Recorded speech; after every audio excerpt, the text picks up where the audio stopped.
alors, c'est la séance numéro 4. Alors, on va d'abord terminer ce que nous avons fait dans la séance numéro 3 concernant l'équation aux valeurs propres.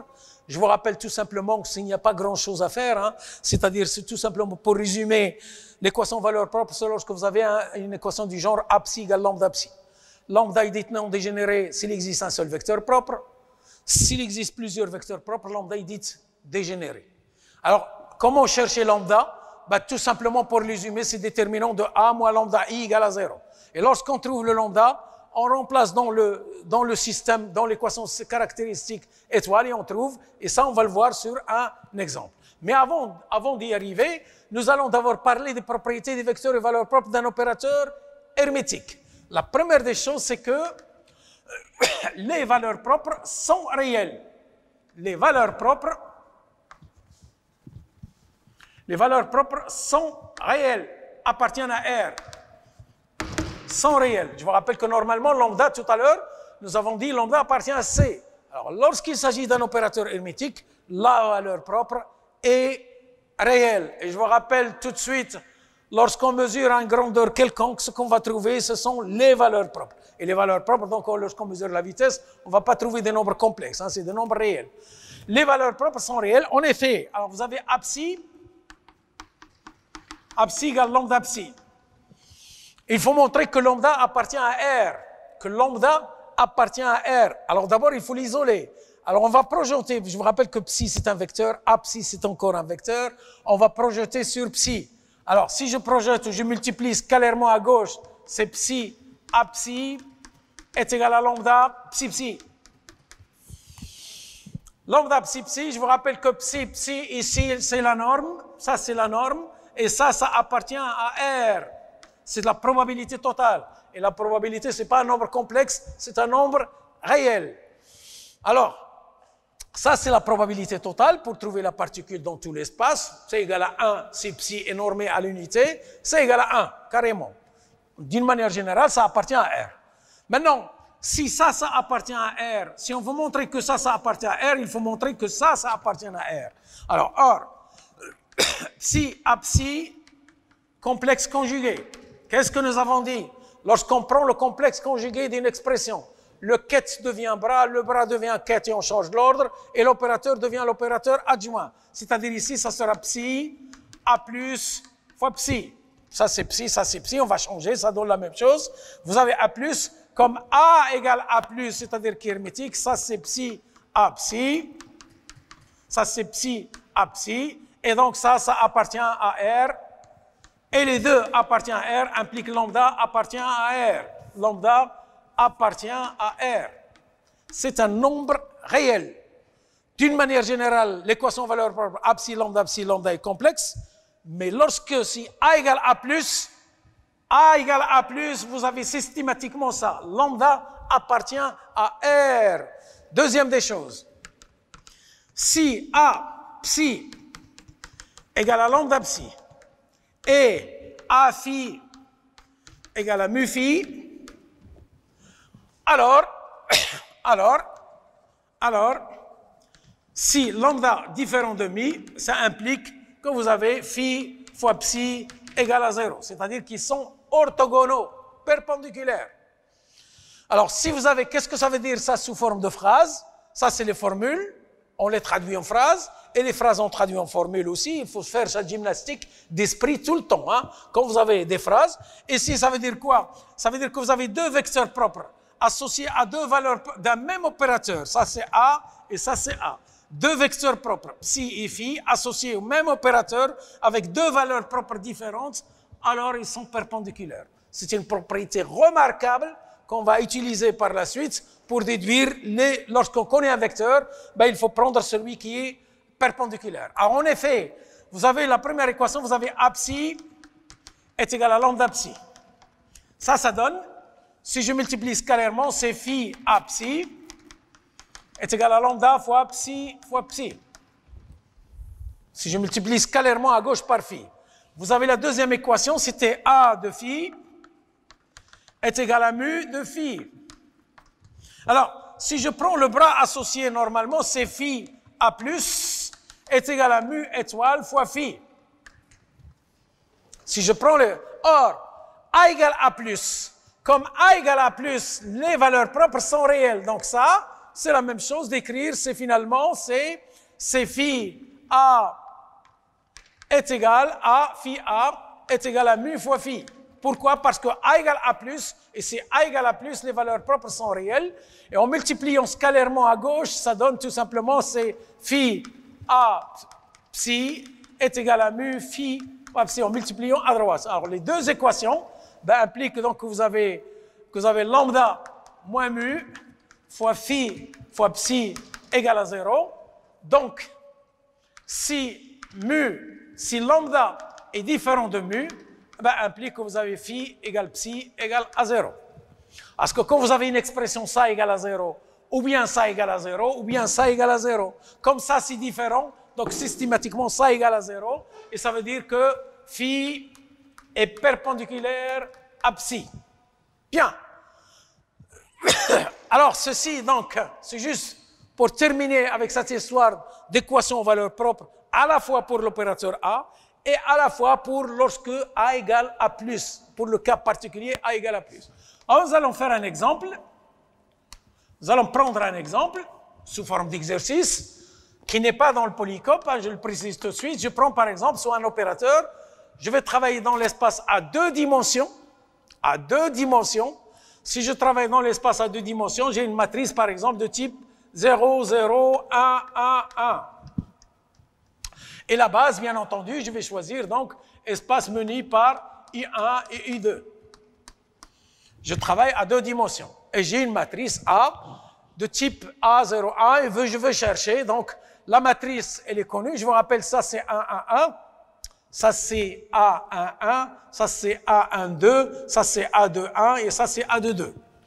Bien.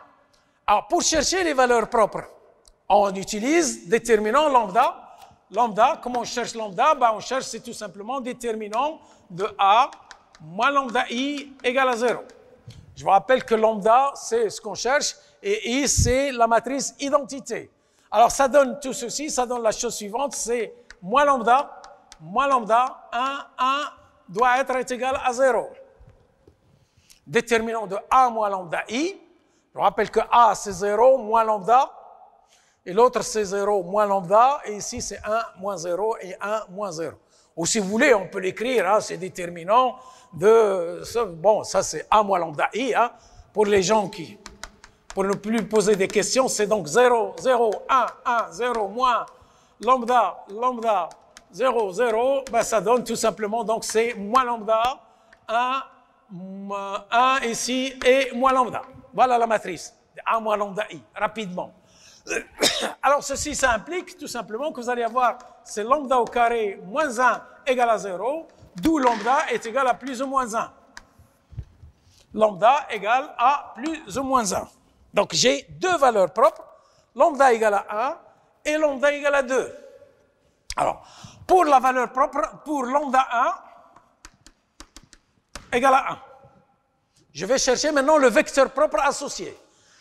Chercher le vecteur propre associé, ça veut dire tout simplement, donc ici, je vais écrire A de psi 1 est égal à lambda 1 de psi 1, où psi 1, c'est un vecteur qui a deux composantes, C1 et C2. Et je vais chercher donc à quoi est égal C1 et à quoi est égal à C2 lorsque lambda 1 est égal à 1. Si je réécris ça sous forme matricielle, ça donne la chose suivante, c'est 0, 1, 0, 0. 0, 1, 0, 1, 0, et multiplié par C1 fois C2 est égal à 1 fois C1 fois C2. Ça, c'est la réécriture de ça sous forme vectorielle, sous forme matricielle. Alors ça donne tout simplement que vous allez avoir la première ligne multipliée par ça, 0 fois C1, c'est C2, implique C2 égale à C1, et C1 est égal à C2. Donc nous allons trouver C1 égale à C2 et C2 égale à C1, c'est-à-dire C1 égale à C2. Alors, ça, vous pouvez prendre 1, 1, 2, 2, 3, 3. Or, maintenant, si l'on choisit psi 1 normé à l'unité, c'est normé à l'unité, c'est-à-dire psi égale à 1. Alors, comme comme psi est égal à somme sur ci module au carré, c'est-à-dire est égal à C1 au carré plus C2 au carré égal à 1. Or, psi, et comme psi C1 égale à C2, ben ça implique, vous allez avoir 2C1 module au carré, par exemple, est égal à 1, d'où C1 est égal à 1 sur racine de 2, à plus ou moins 1 sur racine de 2, à plus ou moins 1 sur racine de 2. Alors, on est d'accord? Donc, on va prendre soit le plus, soit le moins. Je vous rappelle que le vecteur propre, à une constante près, c'est la même chose. À une constante près, c'est la même chose. Donc, d'où psi 1 égale, d'où psi 1 est égal à, psi 1 est égal donc à 1 sur racine de 2 fois U1 plus U2. Voilà donc le premier vecteur, le peu associé, ça c'est associé, psi 1 associé à lambda 1 est égal à 1. Lambda 1 égale à 1. Ça, c'est donc le premier vecteur propre associé à lambda 1 égale à 1. Maintenant, on peut refaire la même chose pour le calcul. On peut faire la même chose pour le calcul. Vous pouvez vous amuser à le faire d'ailleurs. Si vous le faites sous forme d'exercice, moi je vais utiliser autre chose. Je vais utiliser une propriété, la propriété pour lambda égale à 2. Alors ça c'est pour lambda égale à 1. Pour lambda égale à 2, pour lambda 2 égale à 2, égale à moins 1, pardon, implique qu'on va chercher aussi la même chose. C'est A de psi 2 est égal à lambda 2 de psi 2. Donc, ou psi 2, alors on va les appeler cette fois-ci C'1 et C'2. On va s'amuser, je vous rappelle que lambda 2 est égal à moins 1. Ou bien, alors si j'effectue le même calcul que tout à l'heure, c'est-à-dire 0, 1, 1, 0, C1, C2' est égal à moins C'1, C'2, vous voyez très bien, il y a un signe moins maintenant, on va trouver tout simplement que C'1 est égal à moins C'2. Et en utilisant la relation de normalisation, vous allez trouver c'est 1 moins racine de 2, implique c'est, et en utilisant la relation de normalisation, en utilisant le fait que psi 2 est normé, alors faites l'exercice, je vous invite à le faire, C'1 égale à moins C'2, C'1 est égal à moins 1 sur racine de 2, est égal à moins C'1 égale à 1 sur racine de 2, 1 sur racine de 2, et ça donne donc psi 2 est égal à 1 sur racine de 2, facteur de U1, moins U2. Ou bien on peut utiliser à ce stade, je fais remarquer tout simplement, on peut utiliser la propriété, le fait que lorsque vous avez deux valeurs propres différentes, les vecteurs sont perpendiculaires.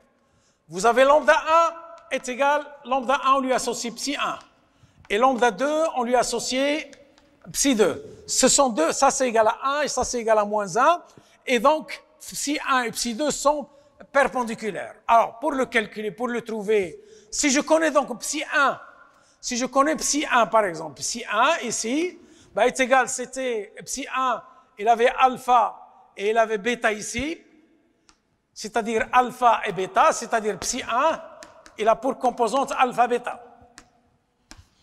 Alors, systématiquement, si je prends le vecteur qui est perpendiculaire, c'est ici, ou bien là.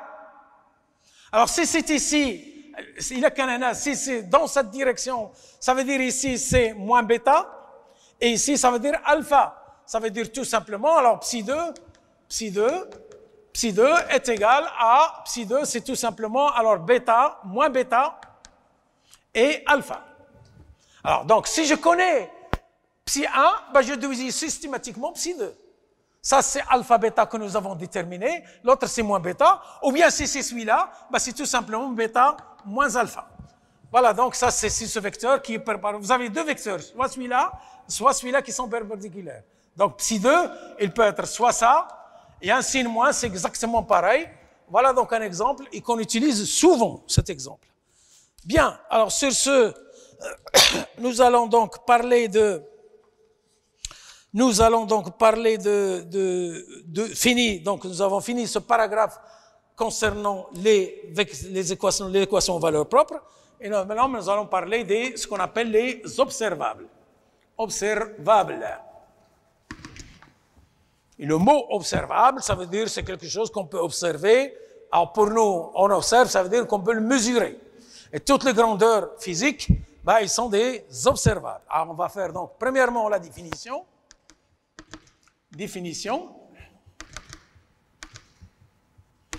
Qu'est-ce que c'est qu'un observable? Et ensuite, on va parler un peu d'exemples. On va faire des exemples d'observables. Exemple d'observable position et impulsion, c'est-à-dire la position et la vitesse, P égale mv.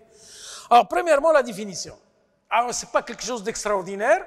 Inobservable, c'est quoi? Ben, c'est l'opérateur hermétique. L'opérateur hermétique. Hermétique. A de UNI égale à AN de UNI. Où I varie de 1 jusqu'à G et jusqu'à Gn est une observable. Alors, regardez très bien s'il vous plaît. L'opérateur, nous avons défini dans la séance précédente, qu'est-ce que c'est qu'un opérateur? Un opérateur, lorsqu'il agit sur un quête, il donne un nouveau quête. Un opérateur hermétique, ça veut dire que A égale A+. Et les conséquences du fait que A égale A+, ça veut dire que les valeurs propres sont réelles. Les valeurs propres sont réelles.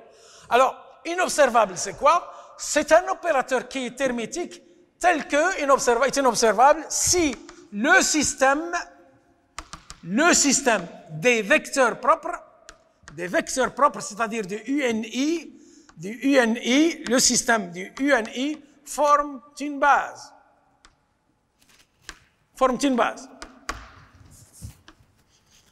Alors, qu'est-ce que c'est qu'un observable?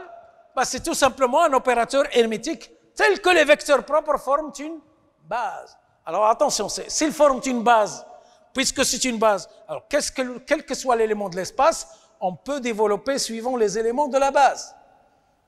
Je rappelle cette notion de base, quel que soit, c'est extrêmement important.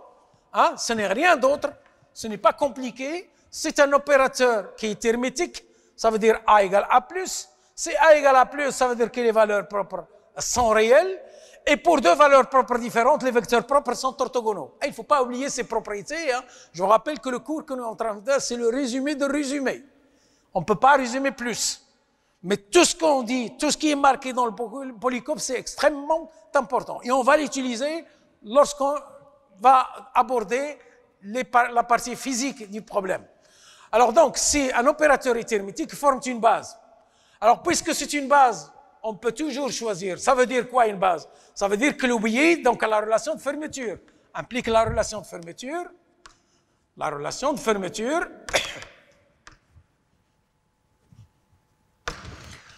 La relation de fermeture, la relation de fermeture, c'est la somme. Alors, il y a deux sommes. Hein. On somme d'abord sur I, de 1 jusqu'à Gn, et ensuite on somme sur n jusqu'à la dimension de l'espace de qui? De UNI fois UNI égale à 1, l'identité. Ça, c'est la relation de fermeture. On somme sur tous les éléments de la base.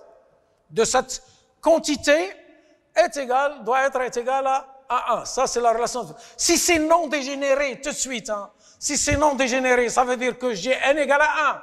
Ça veut dire qu'il n'y a pas d'indice I. Ça veut dire qu'il n'y a pas cette somme. Tout simplement, il n'y a pas de I, il n'y a pas cette somme.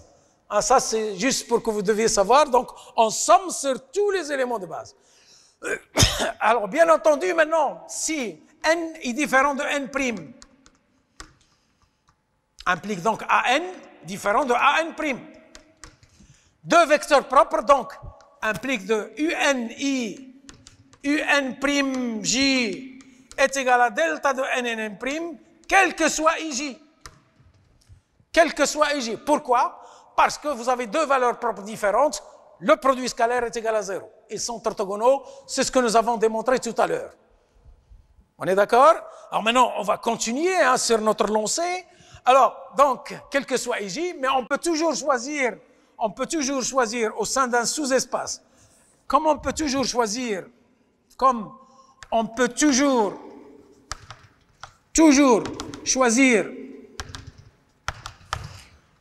choisir au sein d'un sous-espace de dimension Gn, de sous-espace En, des vecteurs orthonormés,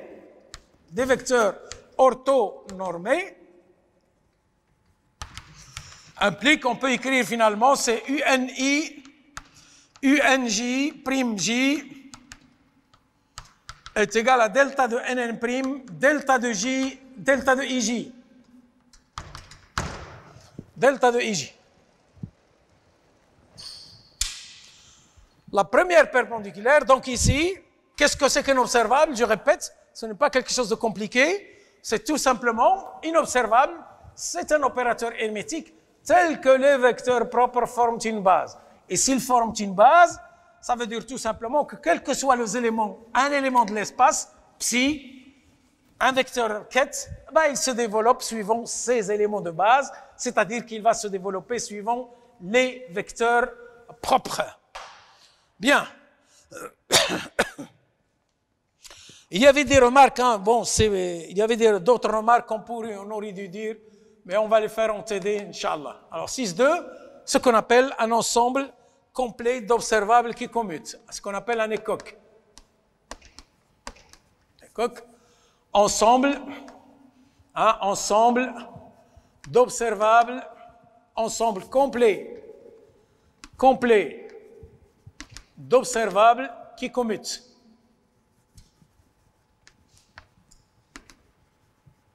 On ne va plus écrire ça, c'est tellement long. On va écrire écoque. Ensemble complet d'observables qui commutent. Bien. Alors, c'est une définition, ce sont des théorèmes. On ne va pas prendre tout notre temps à faire la démonstration, ça ne nous avancera à rien. On va juste dire quel est l'essentiel. Alors, d'abord, la première des choses, si A et B égale à 0, deux observables qui commutent.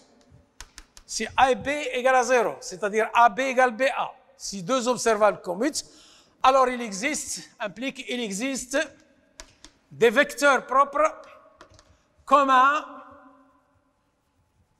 à A et à B, à A et à B. C'est extrêmement important. S'il existe, la démonstration, il est dans le cours, on va pas le faire, c'est pas la peine.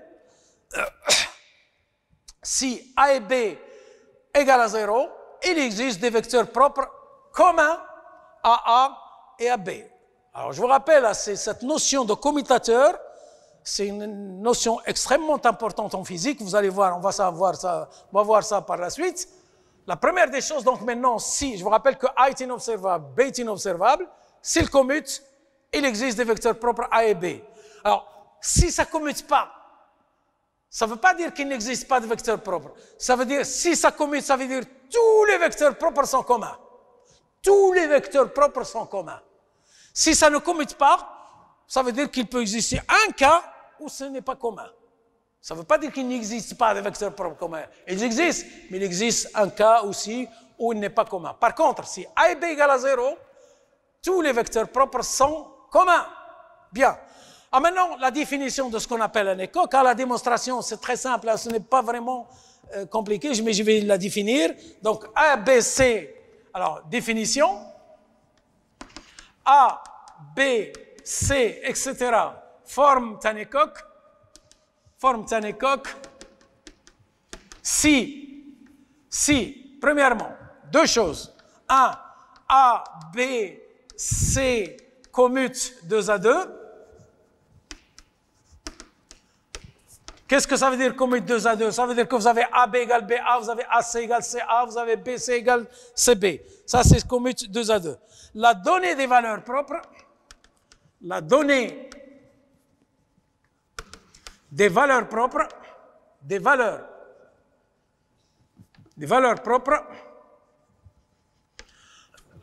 la donnée des valeurs propres, AN, BM, CP, etc., permet de fixer, permet de déduire, permet de fixer, suffit à déterminer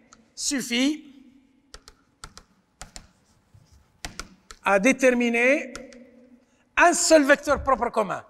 Un seul vecteur propre commun noté AN, BM, CP, etc. Ça, c'est le vecteur propre qui est commun. La donnée des vecteurs propres, si je me fixe les valeurs propres ici, ben le vecteur propre il est unique. Je vous rappelle que lorsqu'il commute, les vecteurs propres sont communs. Il y a une infinité de vecteurs propres communs. Mais lorsque le vecteur propre, si je me donne les valeurs propres, j'ai un vecteur propre qui est commun, alors dans ces conditions, on dit que A et B, C forment un écoque. Alors on va voir ça sur un exemple par la suite. On va voir ça en TD, Inch'Allah. En principe, vous aurez dû les voir l'année dernière aussi, mais bon, c'est pas grave, hein, c'est pas la peine. Bien. Alors maintenant, nous allons voir des exemples.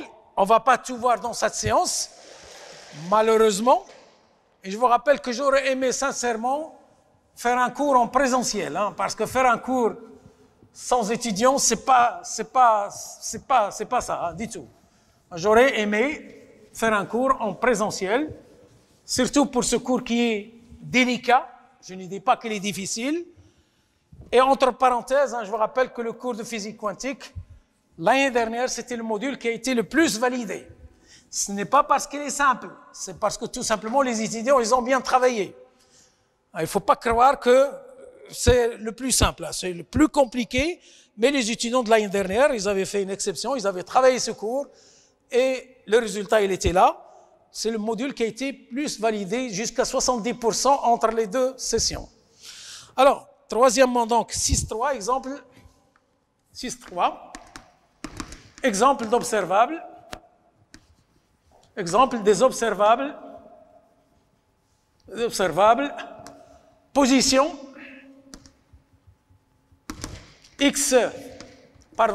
R, alors X, Y, Z si on utilise des coordonnées cartésiennes, et impulsion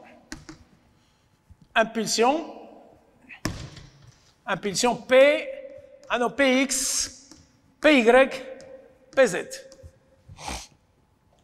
Alors, je crois que nous allons juste définir, hein, on va juste définir et peut-être faire une remarque avant d'aller plus loin. On va voir, hein, en fonction du temps, où est-ce qu'on va s'arrêter. Hein. Parce que le problème du temps, hein, ce n'est pas moi ni l'autre, c'est tout simplement le fait que la vidéo aura plus de mégas et ça sera très difficile à télécharger. Voilà, c'est tout, ce n'est pas ça. Sinon, on peut faire un cours de 2 heures, ça ne dérange absolument pas. Pardon. Alors, premièrement, définition. Ce sont deux définitions. La première des choses, c'est par définition. Premièrement, par définition. L'opérateur X, on peut définir la même chose par définition, l'opérateur X, tel que vous avez psi' égale à x psi x phi, il agit sur phi pour donner un psi', est représenté dans la base R et représenté dans la base R, pas dans une autre base, dans la base R, je vous rappelle qu'il y a la base R et P, dans la base R par psi' de R est égal donc à x fois petit r. Alors, l'opérateur X dans la base R, pas dans la base P, pas dans la base UI, dans la base R et psi' R, x psi de R. Or, à quoi est égal psi'? C'est-à-dire, ça c'est R, alors c'est-à-dire, hein, on va l'écrire ici, hein, c'est-à-dire, vous avez R psi', est égal à petit x fois R psi. Psi de R, c'est la valeur de la fonction, psi de R, c'est la valeur de fonction, c'est la projection de psi sur R. Et psi prime de R, c'est la même chose. Ça est égal donc à R, donc psi x psi. Et finalement, vous allez donc, voilà la définition, c'est R x psi est égal à petit x fois R fois psi. Ça, c'est donc l'opérateur x. Alors, de la même façon,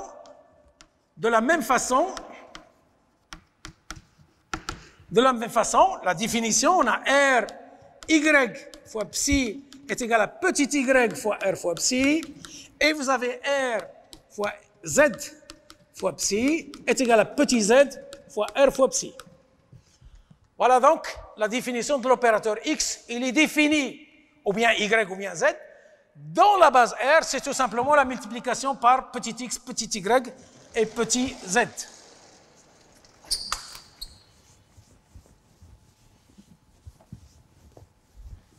Alors, on va faire la même définition et ensuite, on va travailler tranquillement. On va travailler tranquillement ici.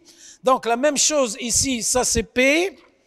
Alors, on définit de manière analogue, deuxièmement, de manière analogue, de la même façon, analogue, l'opérateur P de x, tel que vous avez psi prime est égal à P de x de psi, est défini et représenté dans la base P,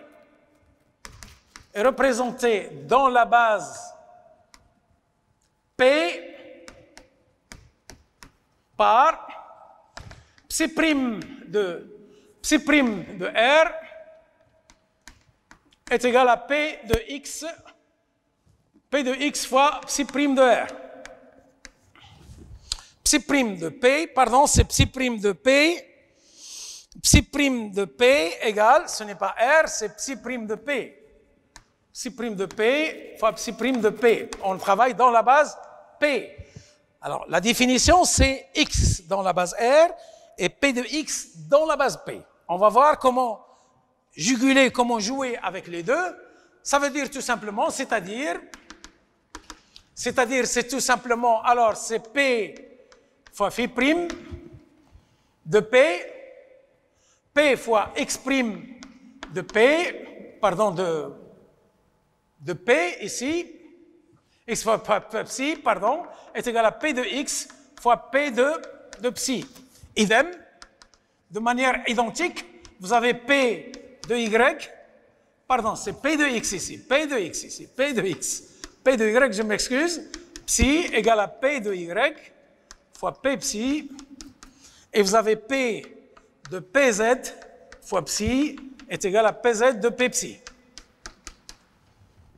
Voilà, donc ça c'est les définitions. Maintenant, sous forme de remarques, et je vais arrêter, je vais faire deux petites remarques et je vais m'arrêter ici. Et on terminera la semaine prochaine, Inch'Allah. Voilà, la séance prochaine, on ne sait pas quand. Alors, sous forme de remarques. Deux remarques extrêmement importantes. Et on va arrêter le cours ici. Alors, première remarque, c'est à quoi est égal, quelle est l'action de Px dans R, dans la base R, dans R. Point d'interrogation. On a défini l'action de X dans R, l'action de Px dans P. Maintenant, ce que je veux, c'est quelle est l'action de Px dans R, dans la base R. Comment je vais le faire? Et là, vous allez voir, hein, on va s'amuser. Là, on rentre déjà, je vous rappelle, hein, c'est ça le truc, je vous rappelle que c'est des techniques. Et il faut absolument les maîtriser. Il n'y a pas de 36 000 solutions, vous n'avez pas le choix. Vous n'avez pas le choix. On apprend, on essaie d'apprendre comment juguler ces fonctions d'onde. Je vous rappelle qu'ils décrivent l'état physique par la suite. Alors, c'est-à-dire qu'on cherche en fait à calculer R, Px fois psi. Voilà ce que je cherche. Je vous rappelle, je connais l'action de Px dans la base P. Je connais l'action de X dans la base R. Maintenant, ce que je veux, c'est Px dans la base R. Alors, Ça, à quoi est égal? Voilà ce que je veux calculer. Alors, on va faire introduire la relation de fermeture ici, 1. Ici, 1. On va faire 1 égale C D3P P. C'est la relation de fermeture qui exprime que c'est une base. Implique donc qu'on va avoir la chose suivante. La chose suivante implique donc RP, R, P de X fois psi est égal à l'intégrale de D3 de P de R. Pardon, ce n'est pas ici, ce n'est pas à ce stade. Ce n'est pas à ce stade, c'est à ce stade ici. On va faire le 1 ici. Le 1 ici, donc RP, P fois Px fois psi.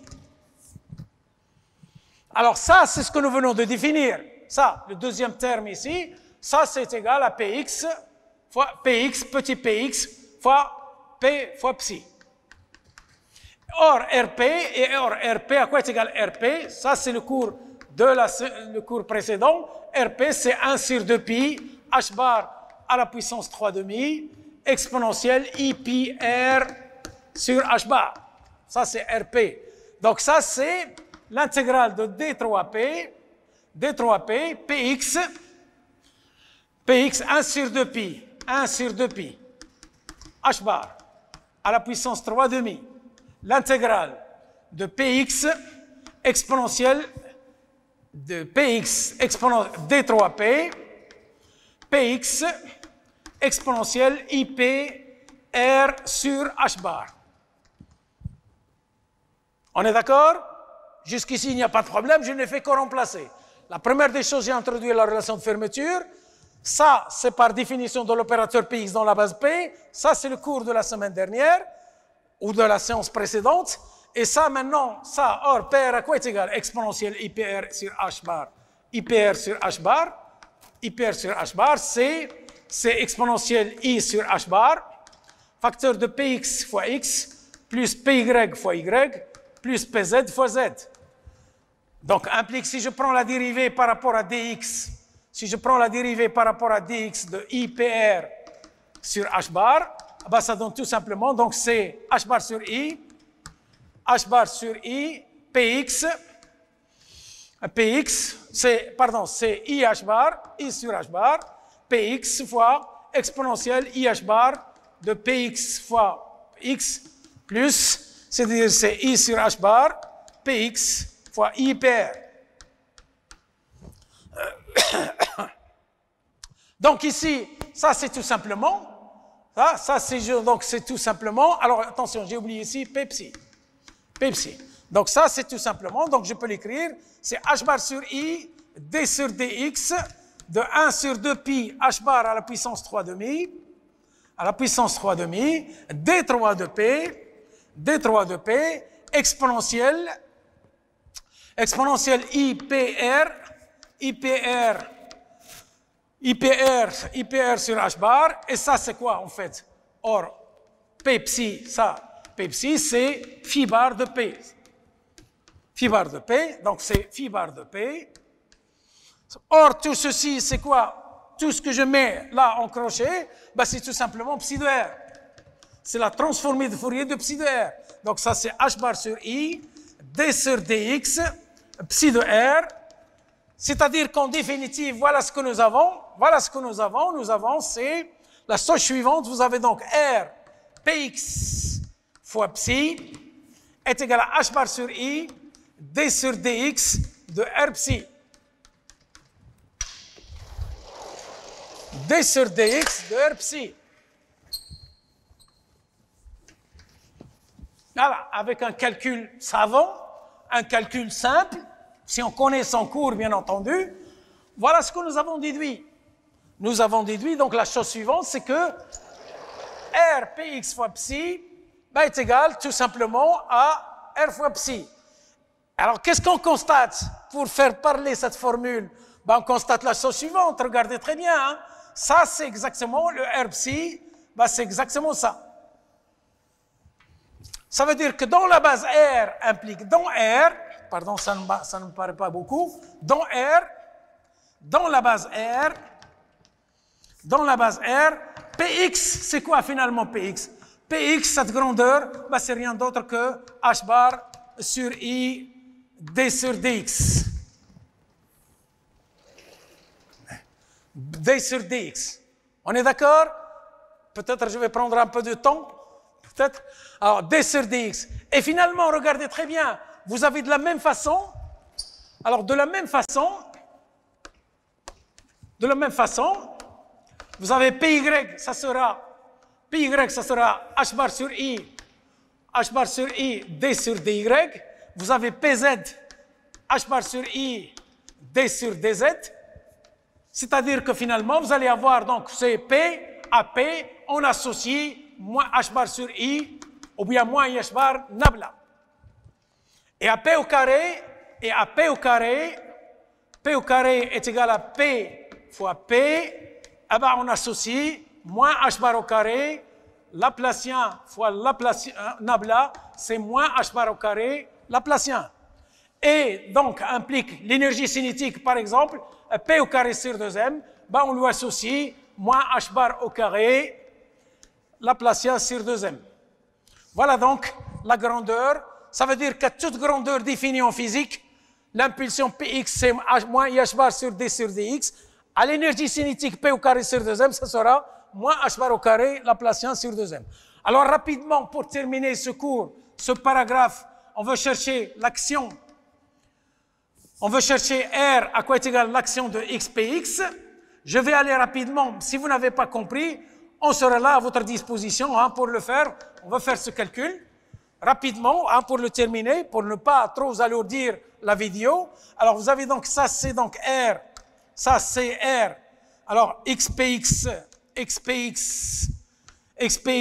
moins pxx fois psi. C'est-à-dire que c'est R xpx fois psi moins R px fois x fois psi. Là, j'ai explicité c'est quoi le commutateur.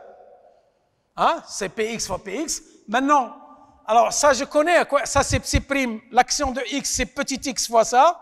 Et l'action, ça c'est le premier terme, ça me donne h bar sur i x fois d sur dx de r psi. Et le deuxième terme, ben, il donne la chose suivante, c'est moins h bar sur i, moins h bar sur i, moins h bar sur i, dx sur x fois r psi.